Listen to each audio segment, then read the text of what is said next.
Hello students, आज हम हिंदी का चैप्टर नंबर 2 जो है बुद्धि का फल उसे हम कंप्लीट करने जा रहे हैं। ठीक है, तो चलिए शुरू करते हैं। आइए सीखें। समस्याओं का सूझबूझ से निराकरण, उत्पत्ति के आधार पर शब्दों के भेद, शब्दों की शुद्ध वर्तनी, पर्यायवाची शब्द, मुहावरे, वाक्यांश के लिए एक शब्द, वाक्य रचना। किंवदंती के अनुसार अकबर के दरबार में महत्वपूर्ण मंत्री था। बीरबल अत्यंत चतुर और बुद्धिमान था। उसके बुद्धिमानी के किस्से नाना नानी से आपने बहुत सुने होंगे। उसी का एक प्रसंग यहाँ पर दिया गया है। ठीक है, देखिए हमने अकबर और बीरबल की बहुत सारी कहानियाँ सुनी हैं, है ना। तो हम अब यहाँ पर क्या दी जा रही है, आपको यहाँ पर एक कहानी दी जा रही है, तो उसे ही हम पढ़ने वाले हैं। ठीक है, चलिए शुरू करते हैं। एक रोज़ की बात है कि बादशाह अकबर के दरबार में लंका के राजा का एक दूत पहुँचा। उसने बादशाह अकबर से एक नई तरह की मांग करते हुए कहा, आलमपना, आपके दरबार में एक से बढ़कर एक बुद्धिमान, होशियार और बहादुर दरबारी मौजूद है। हमारे महाराज ने आपके पास मुझे एक घड़ा भरकर बुद्धि लाने के लिए भेजा है। हमारे महाराज को आप पूरा भरोसा है कि आप उसका बंदोबस्त किसी न किसी तरह जल्दी ही कर देंगे। तो देखिए यहाँ पर क्या है, जो बादशाह अकबर है उनके दरबार में कौन आया, लंका का एक दूत आया। ठीक है, और वो क्या बोलता है कि आलमपना, मेरे जो राजा हैं महाराज हैं उन्होंने क्या भेजा है आपके पास, बुद्धि का एक घड़ा लाने के लिए भेजा है। तो देखिए उसका जो इंटेंशन था वो कैसा था कि वो क्या करना चाह रहा था, राजा का मजाक उड़ाना चाह रहा था। तो यह सुनकर बादशाह अकबर क्या हो गए, चकरा गए कि भाई बुद्धि का भी कोई घड़ा होता है क्या। उनको थोड़ा सा अच्छा नहीं लगा। उन्होंने अपने मन में सोचा, क्या बेतुकी मांग है, भला घड़े भरकर बुद्धि का बंदोबस्त कैसे किया जा सकता है। उन्होंने बोला कि भाई ऐसा कोई बंदोबस्त नहीं हो सकता। लंका का राजा हमारा मजाक बनाना चाहता है, कहीं वह इसमें सफल हो गया तो। भाई उनको पता चल गया था कि लंका का जो राजा है वो हमारा मजाक बनाएगा, तो उसमें उसको क्या, वो सफल नहीं होने देना चाहते थे। मतलब वो अपनी सम्मान की क्या, मतलब सम्मान की उनको चिंता थी कि भाई कहीं गड़बड़ ना हो जाए, है ना। तभी बादशाह को बीरबल का ध्यान आया। बादशाह ने किसके बारे में सोचा, बीरबल। वे शायद सोचने लगे कि शायद यह कार्य बीरबल के बस का भी ना हो, मगर फिर भी उसे बताने में बुराई ही क्या है। तो देखिए अब उन्होंने क्या देखा कि बीरबल जो है, बीरबल के बारे में उनको याद आया कि बीरबल को बता तो सकते हैं, भले ही वो उसका मतलब उसको कार्य वो ना कर पाए, लेकिन हम बता तो सकते हैं। ठीक है, जब बीरबल को बादशाह के बुलवाने का कारण ज्ञात हुआ तो वह मुस्कुराते हुए कहने लगे, आलमपना, चिंता की कोई बात नहीं, बुद्धि की व्यवस्था हो जाएगी, इसमें कुछ हफ्ते का वक्त लग सकता है। तो अब उन्होंने क्या बोला कि भाई बीरबल ने बादशाह से कि बादशाह आप चिंता मत कीजिए, क्या होगा कि बस कुछ ही हफ्तों का समय है और बुद्धि का जो घड़ा है वो तैयार हो जाएगा। ठीक है, तो चलिए अब हम आगे देखते हैं। बादशाह अकबर की इस बात पर कहते भी तो क्या, बादशाह अकबर बीरबल के इस बात पर कहते भी तो क्या, बीरबल को मुँह मांगा समय दे दिया गया। बीरबल ने उसी दिन शाम को अपने खास नौकर को आदेश दिया, छोटे मुँह वाले कुछ मिट्टी के घड़ों की व्यवस्था करो। नौकर ने फौरन बीरबल की आज्ञा का पालन किया। घड़े आते ही बीरबल अपने नौकर को लेकर कद्दू के एक बेल के पास गए। उन्होंने नौकर से एक घड़ा ले लिया। बीरबल ने घड़े को एक कद्दू के फूल पर उल्टा लटका दिया। इसके बाद उन्होंने सेवक को आदेश दिया कि बाकी सारे घड़ों को भी इसी तरह कद्दू के फूलों पर उल्टा रख दें। अब देखिए क्या हो गया, जो बादशाह अकबर ने जब बीरबल को बोला तो बीरबल ने क्या किया, छोटे छोटे मिट्टी के घड़े बुलवाए और उसने अपने नौकर को भी क्या बोला कि इसको कहाँ रखना है, कद्दू की बेल पर जो फूल हैं उन पर उल्टा रख दिया जाए।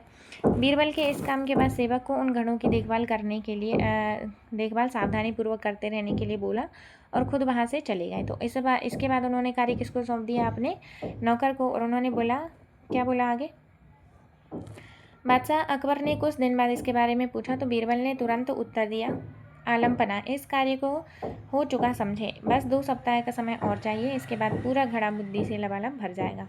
तो अब बादशाह ने क्या पूछा अकबर से, बीरबल से कि तुम्हारा क्या भाई काम हुआ कि नहीं हुआ। तो बीरबल बोलते हैं कि अब बस 2 हफ्ते का समय और चाहिए, फिर क्या होगा, बुद्धि का जो घड़ा है वो लबालब भर जाएगा। बीरबल ने 15 दिन के बाद घड़ों के स्थान पर जाकर देखा कि कद्दू के फल घड़े जितने बड़े हो गए हैं, और उन्होंने नौकर की प्रशंसा करते हुए कहा, तुमने अपनी जिम्मेदारी बड़ी कुशलतापूर्वक निभाई है, इसके लिए हम तुम्हें इनाम देंगे। तो बीरबल क्या हो गए, बीरबल ने देखा कि घड़ों पर जो है, घड़ों में जो क्या है, फल एकदम बुद्धि का जो फल है, मतलब जो कद्दू का फल है वो एकदम भर गया था, है ना, पूरा बड़ा हो चुका था। तो वो क्या हो गए थे, प्रसन्न। उन्होंने बोला कि हम तुम्हें इस चीज़ का क्या देंगे, इनाम देंगे, अच्छी देखभाल करने का इनाम देंगे। ठीक है, इसके बाद बीरबल ने लंका के दूत को बादशाह अकबर के दरबार में बुलाया और उसे बताया कि बुद्धि का घड़ा लगभग तैयार है। लंका के दूत के आने पर बीरबल ने फौरन ताली बजाई। ताली की आवाज़ सुनते ही बीरबल का सेवक एक बड़ी थाली में घड़ा लिए बड़ी शान से दरबार में हाजिर हुआ।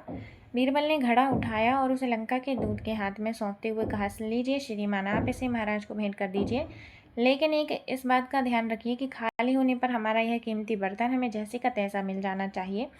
इसमें रखा बुद्धि का फल भी तभी प्रभावशाली होगा जब इस बर्तन को कोई नुकसान ना पहुंचे। देखिए, बीरबल की चतुराई के बारे में तो आपने सुना होगा, है ना। बहुत सारी ऐसी कहानियां हैं जिसमें बीरबल की चतुराई के बारे में बताया जाता है, क्योंकि जो लंका का राजा है उसने गलत मांग की थी, है ना। वो क्या बनाना चाह रहा था, मजाक। तो अब बीरबल ने क्या अपना दिमाग लगाया, उन्होंने बोला कि जो घड़े हैं ना, बीरबल लंका के दूत से उन्होंने बोला कि जो बुद्धि से भरकर जो घड़े हैं वो एकदम तैयार है, अब अपने महाराज को ले जाकर दीजिए और उनसे बोलिए कि हमें क्या करना है, अपने मिट्टी के घड़े वापस चाहिए, और आप बुद्धि का फल भी आपको तभी मिलेगा जब आप इस बर्तन को कोई नुकसान ना पहुंचाएं, ठीक है ना।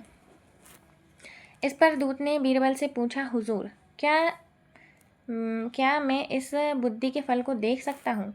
हाँ हाँ जरूर, बीरबल ने अपनी गर्दन हिलाते हुए कहा। और हाँ, अगर आपके राजा को कुछ और बुद्धि की आवश्यकता पड़े तो ऐसे 5 घड़े हमारे पास और तैयार रखे हैं। तो उन्होंने लंका के दूत से क्या बोला कि भाई हाँ हाँ, तुम एक काम करो, इसको देखो और आराम से, और अगर और ज़रूरत हो तो हमें बता देना, हमारे पास 5 घड़े और रखे हैं। परेशान होते हुए दूत ने मन ही मन सोचा, हमारी भी मति मारी गई, भला हमें भी क्या सूझी। बीरबल का कोई जवाब नहीं, भला ऐसी बात मैंने सोची भी कैसे।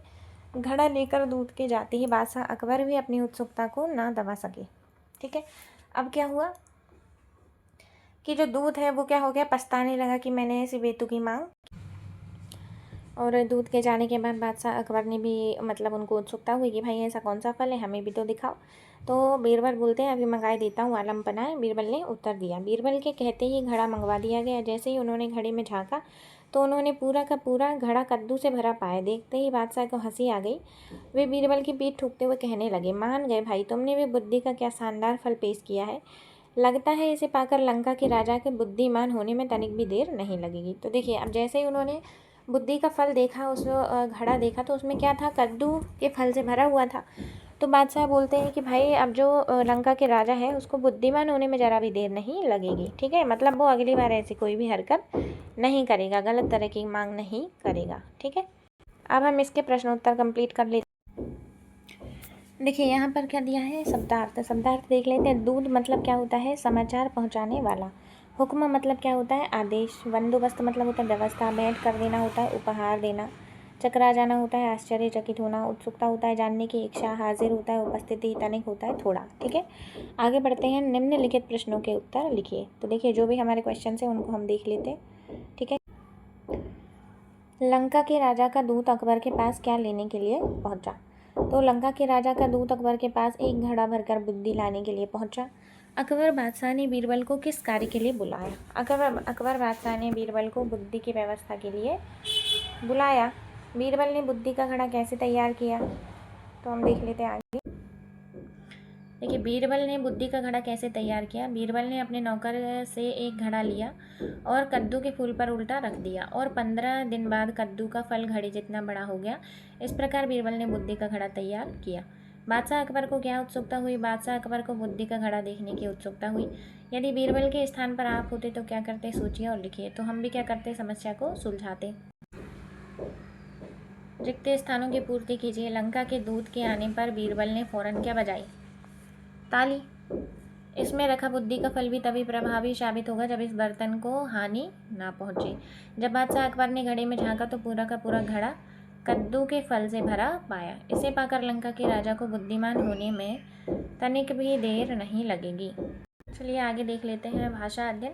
निम्नलिखित मुहावरों के अर्थ लिखकर वाक्यों में प्रयोग कीजिए। सबसे पहले क्या है आपका, पीठ ठोकना, शाबाशी देना। परीक्षा में पास होने पर पिताजी ने मेरी पीठ ठोकी, मतलब क्या दी, मुझे शाबाशी दी। मति मारी जाना, बुद्धि कामना करना। मेरी मति मारी गई जो मैंने यह काम किया। मुँह मांगा, जितना चाहना उतना मांगना। अकबर ने बीरबल को मुँह मांगा पुरस्कार दिया। चकरा जाना, बुद्धि भ्रमित हो जाना। सवाल देखकर मेरा दिमाग चकरा गया। आंखें बिछाना, प्रतीक्षा करना। श्री राम के स्वागत में सभी ने आंखें बिछा दी। 9-2-11 होना, भाग जाना। पुलिस को देखकर चोर 9-2-11 हो गए। निम्नलिखित शब्दों में से सही शब्द पर गोला लगाइए। तो देखिए यहाँ पर सही शब्द कौन सा है ना, हम यहाँ पर देख लेते हैं। सही शब्द है ये उत्सुकता। यहाँ पर देखिए उत्सुकता। फिर है यहाँ पर ये बुद्धिमान, ये वाला बादशाह, ये वाला प्रभावशाली और आशीर्वाद। आप देखिए यहाँ पर प्रभावशाली, ये प्रभावशाली, बादशाह, बुद्धिमान और ये आशीर्वाद। ठीक है। निम्नलिखित वाक्यांश और वाक्यांश के लिए एक शब्द लिखिए, इनकी सही जोड़ियाँ बनाइए। तो देखिए जिसका अधिक प्रभाव हो, आप ये तो आपको अच्छे से समझ आता है। ठीक है। प्रभावशाली, जिसके पास बुद्धि है बुद्धिमान, सेवा करने वाला सेवक, पूजा करने वाला पुजारी, जो बहुत अधिक बोलता हो वाचाल। आगे देख लेते हैं। शब्दों को उचित और सार्थक क्रम में रख करके सार्थक वाक्य बनाइए। राजा का एक दूत लंका के दरबार में पहुंचा अकबर के। तो यहाँ पर देखिए सार्थक वाक्य क्या बनेगा। अकबर के दरबार में लंका के राजा का एक दूत पहुंचा। बादशाह चकरा अकबर गए सुनकर दूत की बात। दूत की बात सुनकर बादशाह अकबर चकरा गए। व्यवस्था की नौकर ने मिट्टी के घड़ों की। तो नौकर ने मिट्टी के घड़े की व्यवस्था की। तुमने अपनी निभाई है कुशलतापूर्वक बड़ी जिम्मेदारी। तुमने अपनी जिम्मेदारी बड़ी कुशलतापूर्वक निभाई है। यहाँ पर क्या लिखना है अगले क्वेश्चन में, निम्नलिखित शब्दों के तत्सम रूप छांट कर लिखिए। घड़ा का क्या हो जाएगा घट, काम का क्या हो जाएगा कर्म, मुंह का क्या हो जाएगा मुख, सूरज का हो जाएगा सूर्य, आग का हो जाएगा अग्नि, दिन का हो जाएगा दिवस, सांप का हो जाएगा सर्प, हाथ का हो जाएगा हस्त। 6 नंबर क्वेश्चन है, पाठ में आए इन शब्दों को पढ़िए और चौखाने में दिए गए शब्दों में से इनके हिंदी शब्द खोज कर लिखिए। देखिए बंदोबस्त, बंदोबस्त का क्या हो जाएगा प्रबंध, बादशाह का क्या हो जाएगा महाराज, मजाक का क्या हो जाएगा उपहास, कीमती का क्या हो जाएगा मूल्यवान, खुद का क्या हो जाएगा स्वयं, जवाब का क्या हो जाएगा उत्तर, खास का क्या हो जाएगा, देख लेते हैं खास का देश पुरस्कार भव्य, खास का यहाँ पर क्या होगा,